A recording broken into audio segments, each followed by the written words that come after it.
All right, everyone, we'll go ahead and get started. It is May 21st, 2025, and I've got 1:33 p.m. We're here for Pensacola and Prairie Bay Estuary Program Board of Directors meeting. Call the meeting to order, and Matt, if you'll do roll call, please. Yes, sir. Good afternoon. Chair Wright? Chair Wright? Okay, you're here. Vice Chair Moore? Here. Councilman Moore? You can call me whatever you want also. Councilman Burr? Here. Mr. Compton? Here. Commissioner Hoffberger? Here. Commissioner Kohler? Mr. Norberg? Here. Commissioner Smith? Here. And Mr. Speed is absent today, but we do have quorum present. Thank you, Matt. I thought it was assumed that I was already here since I started. Just getting you on the record. Got it. Do we have anyone signed up for public comment this morning or this afternoon? No. All right. I assume everyone's had opportunity to review the agenda. Are there any changes to the agenda? Mr. Chairman, the only note to the agenda is what I made in the email yesterday is action items 7A and 7B will be dropped and come back at the July board meeting. Yeah, we got those financials last minute yesterday, so it's kind of short notice for anyone to be able to review those. So we'll remove 7A and 7B off. Any other changes? All right, we'll accept approval of the agenda as presented with those changes. I trust everyone's had an opportunity to review the minutes as well from the March 26, 2025 meeting. Move the approval. Second. All right. Well, Just, Vernon? One minor change on the board updates. Item 3, through a collaborative partnership with the U.S. Fish and Wildlife Service, Florida Fish and Wildlife Conservation Commission, Wildlife Alliance, and Partner Defense. To that should be added the landowner RMS, because they were the main part of the collaboration that allowed that reintroduction to occur. They are noted later in that statement, but they were just a key part of that partnership occurring. So if you just add RMS to that, everything else looks great. Fair enough. Okay, with that amendment to that, is there any opposition? All right, we'll move those minutes for approval. Back over to you for director update. Thank you, Mr. Chairman. If we can go ahead and pull the presentation up. Perfect, thank you. Well, good afternoon. It's good to see everybody again. I'm going to start out with some really great news, exciting news that we're happy to share. Is that end of last week, the National Fish and Wildlife Foundation Board of Directors approved a $10 million grant award for the Pensacola Bay Oyster Restoration Initiative. So that has come into the estuary program. It's been something that we've been working on for I think over a year at this point. So it's great that that grant award has finally come into fruition. That will go along with our existing nearly $11 million NOAA grant, in which we've set out a goal to restore approximately 1,500 acres of oyster habitat in the next 10 years. So Whitney will give an update a little bit later on the Oyster Restoration Initiative, but we're super appreciative to NIFWF, to Florida Fish and Wildlife Conservation Commission, that is Florida's trustee for the Gulf Environmental Benefit Fund, so it had to be approved by FWC in order for it to go forward with NIFWF, and is just a transformational investment into this program. So super excited about that. Last month, also had the opportunity to join Escambia County staff and the new regional administrator for EPA Region 4 out of Atlanta, Kevin McComber, and their team, as well as Mary Walker, the executive director with Restore Council, based out of New Orleans. Had a great opportunity to go around the watershed, tour some past projects, talk about upcoming opportunities. As you may remember, the estuary program was initially funded by both EPA Region 4 and Restore Council, so they were quite impressed with the amount of work that's going on as a result of the estuary program being stood up, but also as a result of the local government's effort in this region over the last 15 years since Deepwater Horizon spill. So I think, with changes in regional leadership, we're looking forward to this new partnership with EPA Region 4 and continuing on a really good partnership that we've had since the formation of the Restore Council 10, 15 years ago. Zach and I had the opportunity to attend the 7th annual Panhandle Estuarine Restoration Team meeting over in Camp Helen last month. Zach and I are both on the steering committee for this group. I'm rolling off as co-chair and Zach is rolling in as co-chair, so it's a great tag team effort. This is a really great program that we work from Perdido over to St. Mark's. It's practitioners across the region getting together, sharing lessons learned, helping each other identify projects, come to resolution on issues in the natural resource management area. And so it's a great opportunity to get together once a year and share all the great work that's going on over here. We also, since last time we met, held our fourth annual management conference meeting in Pensacola. There's a couple faces you may recognize in this slide. This was a great event. It always is. We had over 80 in attendance this year. Many of you were there as well. I appreciate the board members that were able to make it. We had a keynote speaker, Chief Dan Helms from the Santa Rosa Tribe. And in addition to some updates that I shared, Whitney shared a preliminary look at our State of the Bays report, and she'll give a similar update here in just a minute. And we had several breakout sessions in the afternoon focused on local policy, identifying projects in the Perdido Bays system to scale up nature-based solutions, and additionally looking at adaptation planning across the region and looking at our community grant program amendments as well. So it was a really great time. It's again, we interact so often virtually anymore, so it's great when we can get folks together in a room and celebrate past year successes and start planning out work for the year ahead. So many pictures. Also, just wanted to share, you didn't know this was going to be in there. I also just wanted to share we are in the midst of our strategic planning effort that the board approved earlier this year. To date, we've had our leadership dialogue. We had a staff dialogue session last week. And these are a couple of the photos from that event. Did some team building as part of it, and also took a deeper dive into looking at current roles and structure. And the next session that we're going to have, hopefully in June, will focus on some of that strategic program mapping area. So really, how do we ensure that we're not only fitting the organization best for what we currently have, but we're adapting it and growing the organization strategically for the next 3 to 5 years. There will also be a session scheduled with board members as well, so stay on the lookout for that in the coming weeks or so. Couple of other items, just first related to the Florida legislature. It's probably no surprise to anybody here. The Florida legislature has not adopted a budget yet. We will see when that comes to pass. We are, at least in the draft budget, we'll continue to work with the lobby team. Hopefully that makes it through.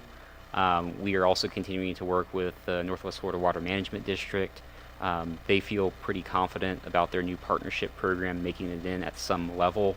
You may recall that their request was a recurring amount of $25 million for the Northwest District to be used for projects, again, from Perdido over to St. Mark's. It may not be at that amount that was requested, but they do feel pretty confident that it will be at some level, and we'll work in close coordination with them to ensure that this region of their district is well represented in those project discussions. Related to NEP designation, we have established, since the last time we met, a good relationship with Congressman Petronis's office. His staff has been great to work with. We're hoping to get either the congressman and or his staff down on a field trip, hopefully get them on the boat in the not too distant future. So really appreciate Commissioner Kohler getting that relationship established with his office. On a related note, we also submitted through his office a language requesting that the estuary program be added into the National Estuary Program budget. They've been drinking from a fire hose, to say the least, coming in kind of late in the game. So we're continuing to coordinate and have conversations with them so they can continue to advocate that the estuary program is included in the administration's budget. Santa Rosa County Land Development Code Task Force. This has continued to progress the last couple of months. I think we continue to make some good traction, good movement recently. No shortage of work and time committed to being part of that, but appreciate the opportunity to be part of it. And that's to Commissioner Wright and Commissioner Smith. I think this will ultimately work to be hopefully a good common sense approach to some improvements in the LDC. So the current plan is to have that wrapped up in early June. So just in a few weeks, and then the commission will take it from there.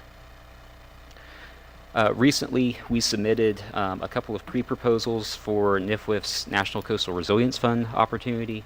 The first is for additional funding for design of the Carpenter Creek restoration. This relates to one of the items on the one of the action items on your agenda today. The other is related to the preliminary design for the Dead Man's Island restoration over in Gulf Breeze. So working in close coordination with the city of Gulf Breeze. We should know hopefully in the next couple of weeks, next month or so, if those pre-proposals are invited for a full proposal. And then if so, we'll have through July to get those applications submitted as well. Just Monday of this week, we have issued a new RFQ for developing a sedimentation action reduction plan. This was part of our NOAA Transformational Habitat Grant that is funding our oyster restoration work. So we'll work over the next couple of months to have that RFQ out on the street, complete those reviews, and then either probably won't be the probably won't be the July meeting, will probably be the September meeting to bring that back to the board for approval. And the goal with that action plan is to really identify the primary sources of sedimentation, develop a sediment load target for this system, and then develop a prioritized list of projects, be that additional gully restoration, stream bank erosion projects, stormwater improvement projects, and the like. A couple other quick updates before I turn it over to Whitney. Our Living Shoreline Assistance Program continues to be well received and really hitting the mark out there. Again, we started over in the Perdido area between Orange Beach and west side of Escambia County. We've received 35 applications so far, and our staff has completed 16 of those site assessments. Earlier this month, we had our first open house over on the Florida side on Perdido Key, and had 17 attendees, lots of HOAs and neighborhood associations there. So we will be launching the Living Shoreline Assistance Program in the Pensacola Bay area later this summer around the August timeline, and y'all will get a note about that before we release it. So if you know of homeowners interested or HOAs, neighborhood associations in the greater Pensacola Bay area, definitely keep this in mind and reach out to me, and we can put them on the notification list. Then just one last thing for me, our oyster shell recycling program also continues to do great work. Paige is doing a great job on this end of the Living Shoreline program. We just surpassed 100 tons of shell collected since August of this year. So we've already hit our grant mark, which is awesome. And then we just recently welcomed Atlas Oyster House into the mix of participating restaurants. So that continues to be a great success, and the shell that's collected from those restaurants will be used in future coastal restoration projects, the Oyster Shell Recycling or the Oyster Restoration Initiative, potentially the Living Shoreline Assistance Program, and it also saves space in the landfills at the same time. So it's a win-win, no doubt. Those are my updates. Happy to take any questions you may have, or I'll turn it over to Whitney. Just real quick, Matt, before Whitney gets started, I just want to say personally, thank you very much for serving on the Land Development Code Task Force. I know it consumes an enormous amount of your time. So thank you to your staff for sharing you, and thank you to the rest of the board members for allowing him that flexibility to come and do that in Santa Rosa County. I think it really will provide some common sense improvements to the Land Development Code with regard to erosion and tree protection, that kind of thing. I also want to apologize for the position it's put you in. You know, I know after a recent meeting, you were attacked in social media and tried to be portrayed as something other than what you are. They tried to portray you as something as someone who didn't care about the environment, and part of me laughed when I saw that because I know it couldn't be further from the truth, and part of me got a little angry over it. So I just want to let you know that I saw it, I noticed it, and I just want the public to know the kind of individual you are, the man of character and integrity you are, and that you truly do care about the environment and how much we appreciate you helping us. Yeah, I'll just add, you don't need to be reelected either. I know some people will know that joke. I was going to ask you about the sedimentation action plan, because I don't know, one of the things I've been working on, and that's in the north part of this county, is stuff that feeds into Pond Creek. And so that's something that's really interesting to me, because I'm trying to get rid of the dirt roads that are feeding this. Of course, we call them red clay roads, but they're not clay. They're just red dirt roads. Or there's a clay base to it or something, but we know it's not good for the estuaries. And we have roads up there that we've identified that have been feeding into Pond Creek for 30 years. So we know that they've made it down now.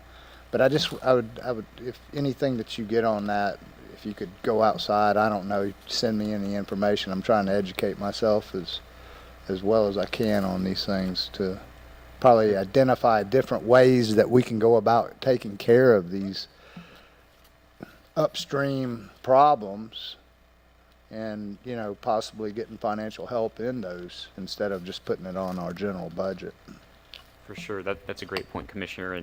And this plan really builds on an effort that Florida DEP completed in the last couple of years, where they did look at a dirt to pave assessment in Escambia, Santa Rosa, and Okaloosa counties as it relates to drainage into the Pensacola Bay system.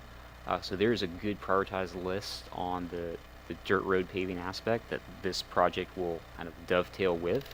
And we can certainly talk more about that offline if there's other roads that you know of that are kind of priority, or can compare that to the existing list that's already out there. DEP has identified 15 to 20 of those roads for 30% design completion. They've got another funding stream coming through NERDA to take those same 15, 20 roads to 100% design and permits. They haven't allocated funds for implementation yet, but that may be a good conversation that we can kind of help facilitate if there's a way to leverage some funds to get implementation to happen quicker than the current approach.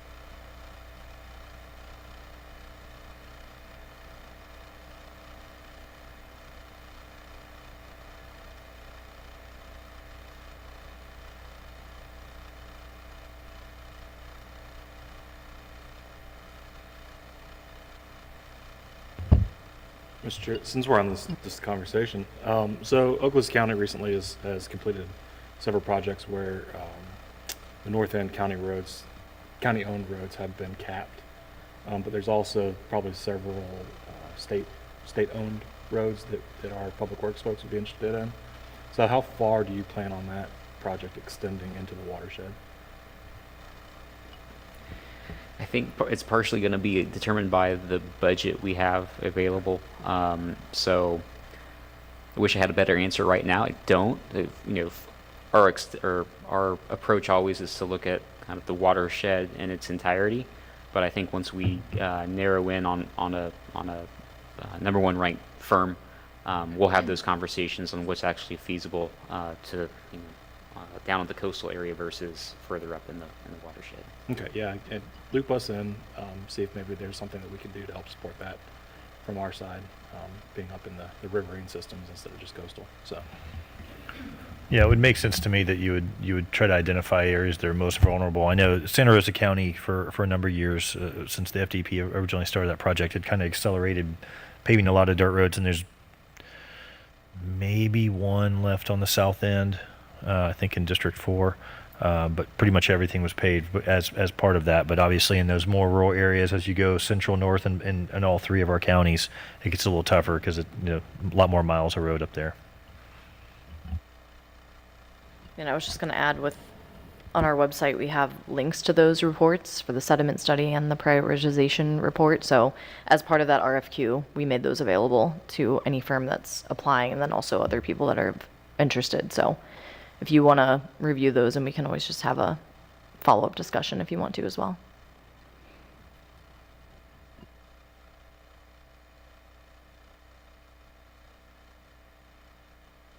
If you want to bring up the slides again.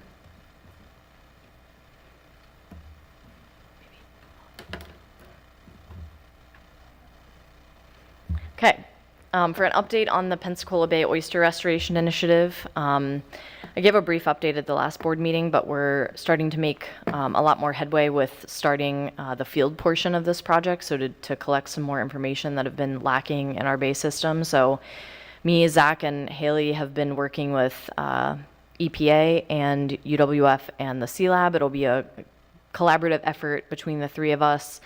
We're going to need some help processing all of these samples that we're about to collect. So we are working on building, as you can see in that right-hand side picture, like kind of a spat array is what we're calling it. So we basically attach mesh and a concrete tile. You can see that in the middle portion. And basically we set those out and then we check them every 2 weeks. We replace tiles. And then we can actually, the Sea Lab will actually be processing and counting how many oyster spat are settling on those tiles. And we have 3 different depth strata that we're looking at, and we're going to have these at 10 sites across the Pensacola Bay system. So some in East Bay, some in Escambia, some in Pensacola. And really to just inform the design and siting of our restoration program. So for these 1,500 acres that we're going to be restoring over 10 years, we want to make sure that we have the source, the oyster source at those locations, and to really just hone in more on, bottom type and what it's looking like out there. And in addition to spat, we actually want to know more about the oyster larvae that are in the system. And so we recently, hopefully today or tomorrow, I'll be ordering plankton nets. And so we'll actually be doing vertical and horizontal tows throughout the water column to look at tiny, tiny, tiny things that you can only see under a microscope. Because oysters, of course, travel through the water column, and we are trying to understand the larval supply as well as the settlement of these animals. So we're going to be working very hard to get these out in the next 2 weeks, and then we're going to be sampling about every 2 to 3 weeks until October. So it's pretty intense time frame, but we think this information is really critical to be able to inform our final design for oyster restoration. So looking forward to that. We did recently go out and set out some prototypes, doing some testing. As you can see, I don't even know what was happening in this picture, but we were having a good time.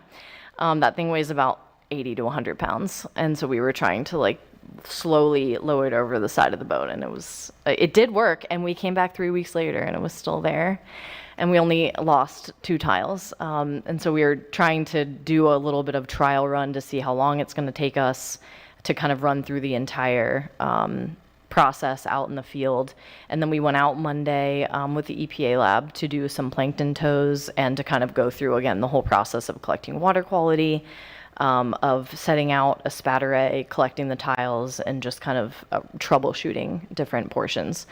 And so we feel pretty good about our final designs. We're going to be making those tweaks in the next few days and then try to get these out as soon as possible. And then in addition to these field portions, we've also been meeting regularly with our design firm, Jacobs, to really hone in on the design decisions that were made at that stakeholder workshop in February.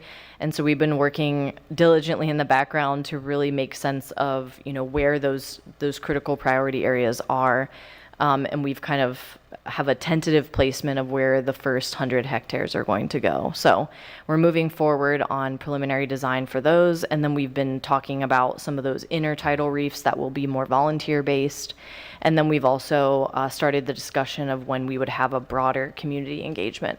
So as soon as we have those things planned and scheduled, we'll make sure to let you guys know. But we are making tremendous progress in that category as well. And then with the State of the Bays report, for those of you that were at the management conference, we are closing in on finally being able to release this report. We're just finishing touches, and then we'll go through a portion of internal review where our staff will take a look, and then our committee chairs will take a look for any outstanding errors or clunkiness with some of the map features that we have included. But we also kind of updated the look and feel of it. So there's different illustrations, different kind of design aspects that we thought really just kind of capture the new nature of this report and the different indicators that we're going to be including. So we're really excited for everyone to see it. It'll have the same scale of ecosystem health. So we'll be looking at long-term data sets and really looking to see if things are improving, if they're stable, declining, critical, or undetermined. And for this report, since we've already done the 2023 report, we're really just going to be basing that information off new information that's been collected. What is great is that we were able to actually pull in some newer data sets for water quality. So we've actually filled some of those data gaps in the last 2 years, and we're able to show that information through this new report as well. And this is a list of all the indicators that we have data for. And we did add a new one this year. So we do have a fisheries component to this report. I was able to work with some folks from the Alabama Department of Natural Resources, MRD, and then they do trawl surveys all throughout Perdido, and they've been doing this since the 1980s, so there's a decent data set there to look at. And then for Pensacola, we have a lot smaller data set. We had fisheries independent monitoring from 2017 to 2019 that we include in this report.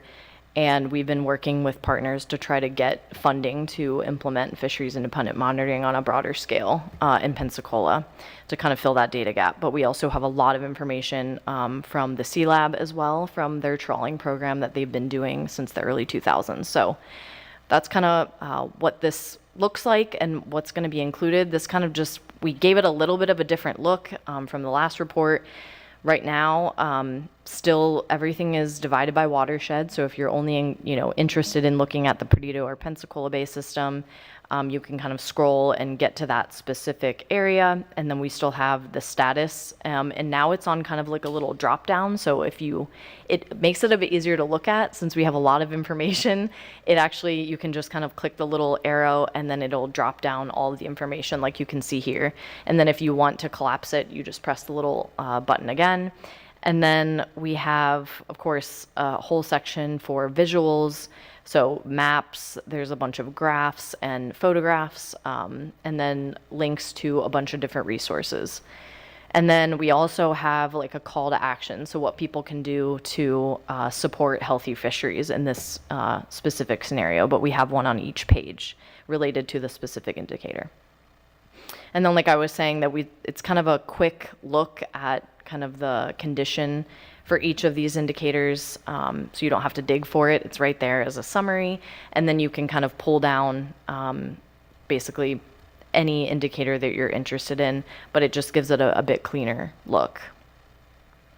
And then another new feature that I think people will really like is we have more interactive maps. So we used Arc Online to develop all of these spatial data layers into an interactive map that people can either pull up in a separate browser, or you can also look at this on the report page itself, and really gives you an opportunity to zoom in to specific areas of interest. I just have the bacteria map on this for the sanitary sewer overflows. But we'll have like little sliders for different time frames. So if you want to go back and look what it was versus what it is now, it makes it a lot easier to compare across years. So you can also look at satellite view or like a simpler base map view. There's just a lot more options for you as a user this time around. Before, it was just a static image file. So we're really happy about this. Basically additional utility of the report. And then with the fisheries aspect, I'm not going to go into a massive amount of detail, but I will probably give a more full, once everything is completed and launched, I can give you guys a full presentation of all the results and things like that as well as we finish everything up. But we'll basically be focused on otter trawls and small bay seines for this. So looking at more juvenile fish in our waterways and looking at species richness. So as we all know, many different species of fish, crab, and shrimp call our estuaries home. I'll show a little graphic on the next slide talking about species richness. But this really looks at like the complexity of an ecosystem. So we know that these fish are using our habitats for spawning, foraging, and nursery grounds, and changes within fisheries can reflect broader environmental shifts. So pollution, habitat degradation, and harvesting pressure. And then we chose a few species of interest for this report, both from a management perspective and a sport fish perspective. So looking at spotted sea trout, gray snapper, red drum, and brown shrimp. So a lot of these fish either use our estuaries throughout their whole lifespan or specifically for when they're young as juveniles. And so really just looking at this from a visual perspective, looking at species richness, it's really about the number of unique species in a given area. So it makes it, a community more resilient to changes when it's a more diverse system. And so this, can suggest that it's a more complex and potentially healthier ecosystem. So that's why we chose this metric to kind of get an overall look at how these things are changing over time. And of course, we're going to be doing a full press release and all of the things when the report goes live, but it should be within the next few weeks. So stay tuned for that and make sure to share broadly. We want this to be used by as many groups and users as possible. We really try to think about the specific aspects of the report and details that people would be interested in. So if you guys see anything that you think would be an asset to adding to the report as a resource or anything like that, please let us know. And then one other thing, we recently, me, Haley, and Logan attended the Gulf Alliance All Hands meeting over in Biloxi at the Golden Nugget Casino. Sadly, I didn't win any money. But Logan is now the new education and engagement team state co-lead for Florida. And so she actually attended the full conference. Haley and I went Monday for a day full of workshops. So we were talking about water quality parameters, and the Gulf Alliance has funding to develop estuary-specific data dashboards from our area all the way over from basically the entire Gulf. And so we all got together and looked at some options for what this data dashboard might include, how it's going to look, what the usability user interface is going to look like. And so we really were able to discuss all of these things with people from all over the Gulf. So it was a great time. Great to, of course, connect with our partners that do very similar work to ours, and really just looking to inform the final product that comes out of this. So looking forward to that. Yay. Anybody have questions about State of the Bays report or oysters? Or I'm going to be spamming you with a bunch of different oyster larvae pictures, I'm sure, in the near future. So be prepared. Okay, moving on. We have some exciting news to share. So our Trash Free Waters film. Oh, can I get the slides back up, please? Thank you. Our Trash Free Waters film that was produced by Lindsay Films actually won some awards recently. So it was recognized for the Pensacola Advertising Awards, the Gold Addy for Public Service, and Best of Show, as well as District 4 Addy Awards, so the Gold Addy for Public Service, and the Charlie Award in Public Service. So this is a great accomplishment and just something we wanted to call out and share with you guys. And then another thing that we did recently was we held a special edition restoration ramble for Earth Day. So this was featuring our upcoming restoration project, Carpenter Creek. Yes, it's a fantastic picture of Zach. And then we also were really fortunate to have Chairman Wright come out and join us for this event. But we essentially had Moffitt and Nickel come out. So thank you, Kate Dawson, for coming out and speaking to the project along with Zach, who's leading it from the PPBEP side of things. But we did a cleanup while walking a portion of the creek that was accessible and picking up trash along the way while talking about some of the problems that the creek is currently facing and what the upcoming restoration project is hoping to address for the creek. We also held 2 critter catcher trainings. So these trainings are for volunteers to come out. They learn how to pull a seine net, and then they're really just critical into our summer seagrass programming, which happens in June. So these volunteers help us put on summer seagrass sluice, and we were able to train a whole bunch of volunteers. So we're really excited for that.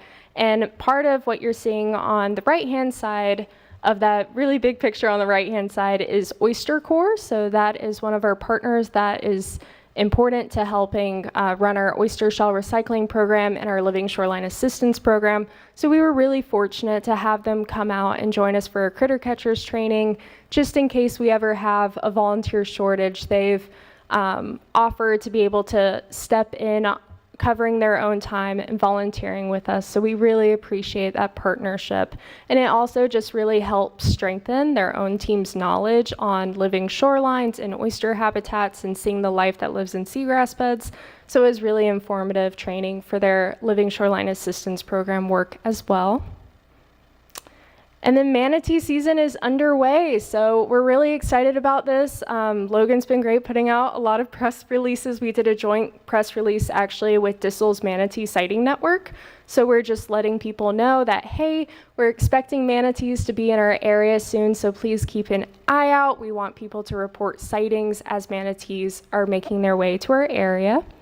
And with that being said, we also have Panhandle Manatee underway. So Panhandle Manatee, again, is one of our outreach programs.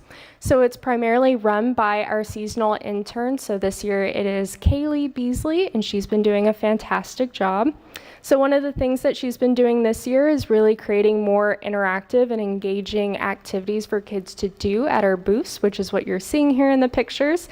And she has many upcoming festivals as well. So she's been really kicking off that program and doing a wonderful job. And with that being said, we were also able to take a full staff visit with Kaylee and some of our all-star manatee volunteers to the Manatee Cove, which is a new exhibit over at the Gulfarium on Okaloosa Island in Fort Walton Beach. So Manatee Cove is really exciting because they turned their old dolphin habitat into a new habitat that can now house rescued or manatees that are currently undergoing rehabilitation. So it's a long-term care facility that can take care and house those manatees that cannot be re-released. So we were able to go and take a behind-the-scenes tour of this new habitat, as well as their care center, which is where they do the sea turtle rehabilitation. So it was a really wonderful way to kind of treat our volunteers and see the other side that our partners and other organizations are doing in the area.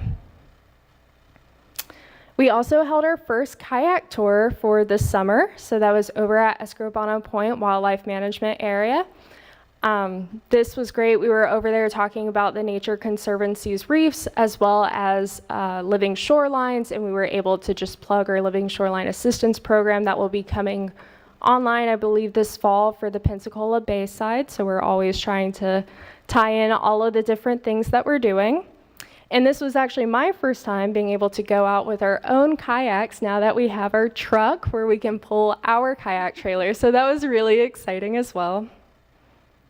And then, of course, we have a bunch of upcoming events As usual, so one thing that will be coming online is June 14th over at Bayview Park. We'll be doing a VOG volunteer event, so we'll have volunteers come out and build some vertical oyster gardens.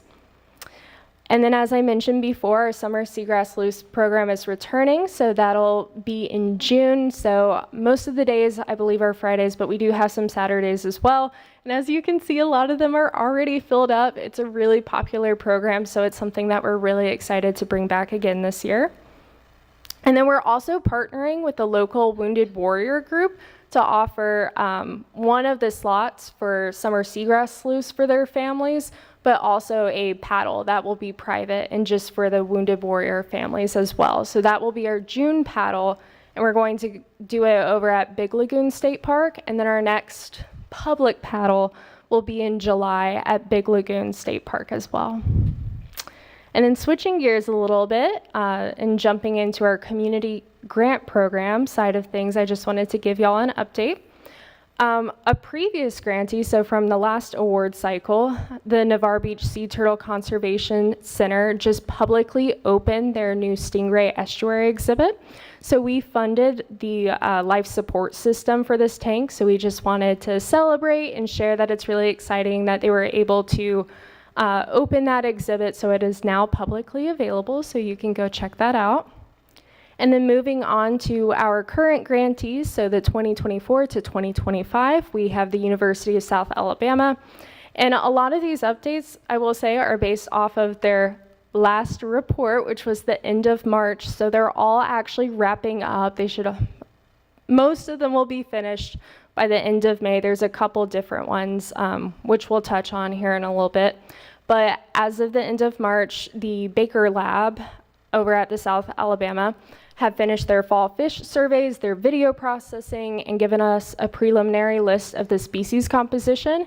I know they are well into their spring sampling and wrapping up. I know they're also actually going to be out in the field tomorrow as well as Friday over at Deadman's Island, so they've been doing some really great work. And then our next University of South Alabama grantee is the Dr. Martin Lab. So they have spent over 13 electrofishing sampling days. So again, at the end of March, they had already conducted 13 electrofishing days. And then I believe in April, they had 2 more. And we've actually been fortunate to be able to send some staff out there. So I'm sure Whitney would love to tell you all about how much fun electrofishing is, which I included a picture on the right-hand side. That's what they actually lower down into the water for the electrofishing. So that was pretty neat. And then they're also collecting environmental DNA as well, which is a molecular tool to help complement their electrofishing data set. And then they did run into some slight snags with this online survey for the University of South Alabama's internal review board, but they were able to get that survey wrapped up, finalized, approved, and we actually were able to send that out in a recent newsletter. So they're moving right along as well. And then recently, I was actually able to go out with the Escambia County. So this is again for the Panhandle Terrapin Project. And they've been doing trapping stints with their citizen science program across the 3 counties, so Okaloosa, Santa Rosa County, and Escambia. And one of their most recent trapping stints, it was actually in Santa Rosa County. They caught 14 diamondback terrapins in one day, which was pretty incredible. I had just gone out the other day and they had only caught 1, so clearly I picked the wrong day to go out, but luckily, really wonderful PIs, they were able to send us a bunch of pictures, but those are the little guys that you're seeing in that picture over there are the diamondback terrapins. And then we also have Northwest Florida State College. So for them, at the time of the end of March, they had finished 2 out of the 4 sampling periods, but they're on track to finish all of their field sampling by the end of May. So they're one of the ones that I did mention some of them aren't going to be exactly wrapped up by the end of May. What happened with them is that their field sampling got a little bit pushed back. So while they'll wrap up field sampling by the end of May due to some sampling gear delays, that pushed that back. So now their water sample processing is through a subcontractee with the University of West Florida. So they received a grant extension for 1 month, so the end of June 30th, and that'll be for processing their May water samples. So that one will take a little bit longer, but they're on track and they've been really communicative. So we're really excited to see that the data that they get from that project. And then moving on, we have the University of West Florida. So this is the native plant garden that they are working to install up at the campus over by the archaeology building. So they also ran into some snags along the way, but they've again been highly communicative, working with us and the PPBEP team. We've been in contact. So one of the things that was not anticipated before their grant started was needing their pathway to be ADA compliant. That was something they found out after they had already submitted the proposal. But the PIs are wonderful and they were able to come to an agreement and a really creative solution. So that ADA compliant pathway is already installed. But unfortunately, it was installed and then we had some really heavy rain. So they had to get their contractor back out there to fix the pathway, but they are all ready and set to go to install the native plants, to install the benches, and then they also have some signage that will be the interpretive signage as well that will be coming online here soon. So they are the second ones to also receive an extension, so they'll be wrapping up June 30th as well. And then our last one is Pensacola Mess Hall. So they're the ones with an interactive estuary show and also producing these activity kits that they're leaving at the libraries and art classrooms at the schools that they're visiting. So back in March, they had presented 4 out of the 10 shows that was in their scope, but they had the remaining shows scheduled to be presented by the end of May. And we were also lucky to be able to send some staff over there while they were performing one of the shows. So that's what you're seeing on the right-hand side. Those are the kids and some of their little interactive outfits. And then on the left-hand side are the kids hoping to be chosen to become part of the show. And then looking forward to the future, this year for the call for pre-applications. It was our first time putting out that pre-application period for 2026, 2027. We did receive 8 pre-applications and staff were able to all look over those pre-applications and that feedback was sent back or out to the applicants May 15th. And then hopefully if all goes well with the Florida legislative budget, we'll be able to open the full application period July 1st and then have the full application closed July 30th. And then the virtual webinar will be held July 8th at 4 p.m. online. And I will take any questions, but that is, I think, all for me. Questions? All right. Well, thank you. Perfect. Moving to action items. Yeah, we'll go on to action items. As we discussed earlier, we removed 7A and 7B from the agenda for future. I believe that'll be the July meeting. So 7C, ratifying approval of contract with Moffett Nickel Incorporated for Carpenter Creek Restoration Design and Permitting Services in the amount of $691,769.68 for base services and $3,361,516.86 for optional services for a total contract value of just over $4 million. Are there any questions or concerns about that one? If not, I'll entertain a motion. Move the approval. Second. Are there any opposed? Passes unanimously. 7D, approval of revisions to fiscal year 25-26 community grant program process. Are there any questions or concerns about that one? If not, I'll entertain a motion. Second. All right, any opposition? That passes unanimously. Item E, approval of Florida Department of Environmental Protection grant agreement DH019 in the amount of $2,858,000 for the Pensacola Prieto Watershed's microbial source tracking project. Are there any concerns or questions or any additions to that one? I'll entertain a motion on that. Approval. Second. Is any opposition? Seeing none, that passes unanimously. All right, we'll go on to committee updates. Mr. Chairman, we don't actually have any committee updates today. All right, are there any updates from any board members? No? Any public comment? I see none. In that case, well, this is a very swift meeting. We'll adjourn. Thank you.